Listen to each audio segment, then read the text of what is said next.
कार्यक्रम में उपस्थित मंचासी हमारी दोनों छोटी बहनें प्रभारी और सह प्रभारी, हमारे बीच में यूथ कांग्रेस के बहुत ही सम्मानित प्रदेश अध्यक्ष विशाल भोजक जी, मंचासीन हमारे पूर्व राज्य मंत्री जिन्होंने जिला हरिद्वार में कांग्रेस को मजबूत करने का काम किया, पूर्व जिला अध्यक्ष भाई फुरकान अहमद जी, हमारे बीच में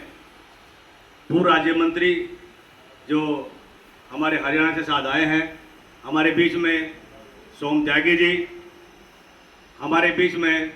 रानीपुर से प्रत्याशी रहे बहुत ही सम्मानित राजबीर चौहान जी, इस कार्यक्रम के आयोजक संयोजक यूथ कांग्रेस के सम्मानित भाई गौरव रानीपुर से विधानसभा अध्यक्ष सैनी साहब, हमारे लक्सर से आए हुए विधानसभा के अध्यक्ष राहुल सैनी जी, हमारे बीच में जिला कांग्रेस कमेटी के पूर्व अध्यक्ष बड़े भाई तेलूराम जी, हमारे बीच में हमारे नेता मनोज सैनी जी, हमारे बीच में रानीपुर से संभावित प्रत्याशी के तौर पर कई लोग हैं, जिनमें हमारे संजय सैनी जी भी हैं, हमारे अनुसूचित जाति के जिलाध्यक्ष भाई कृष्णपाल रवि जी, हमारे बीच में विकास चंद्रा जी, हमारे साथी मोहन राणा जी, हमारे बीच में ठाकुर सुरेंद्र कुमार जी, हमारे बीच में हमारे मामा श्री के नाम से अरविंद चौधरी साहब, हमारे बीच में वकील साहब हमारे सुलेमान भाई रवीश भिटेजा जी, महानगर के सम्मानित अध्यक्ष मनोज जाटव जी, डॉक्टर मेहरबान अली जी, हमारे लक्सर से आरिफ भाई प्रधान जी, ओबीसी के अध्यक्ष राजेंद्र श्रीवास्तव जी, कार्यक्रम में उपस्थित सभी नौजवान साथियों, बुजुर्गों, सम्मानित साथियों, 2027 की बात हो रही है। 2027 आपके लिए हमारे लिए एक जीने मरने का सवाल है। सम्मानित साथियों, मैं देख रहा हूं कि चुनावी साल चल रहा है, चुनाव नज़दीक है, हमारे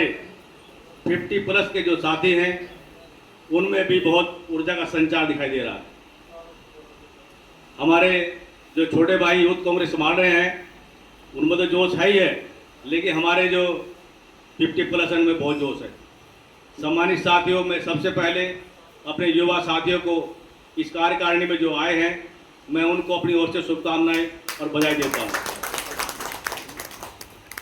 अब 2027 की बात करें तो हमारे सामने सबसे पहले जो SIR हमारे सिर पर चढ़ा हुआ है,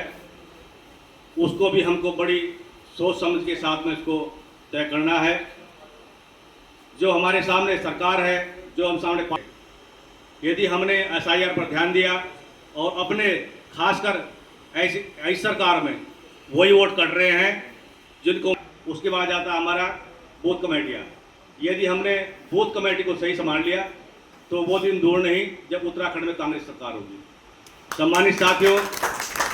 मेरा एक और आग्रह आपसे निवेदन है कि यदि हम अपने बूथ पर महिलाओं की भागीदारी ज़्यादा संख्या में सुनिश्चित करेंगे तो मेरा मानना है कि 100%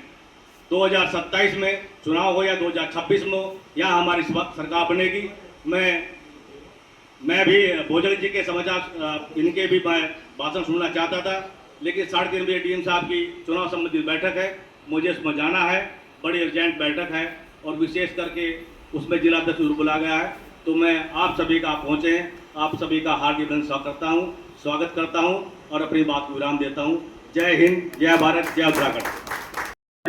आज यूथ कांग्रेस की कार्यकारिणी का गठन हुआ है, उसमें हमारे बहुत ही सम्मानित दोनों प्रभारी, बहन प्रभारी हमारे बीच में विशाल भोजक जी आए हैं और अभी जो चुनाव का जिम्मा है वो युवाओं ने समस्त रूप से संभाल लिया है। और जैसे ही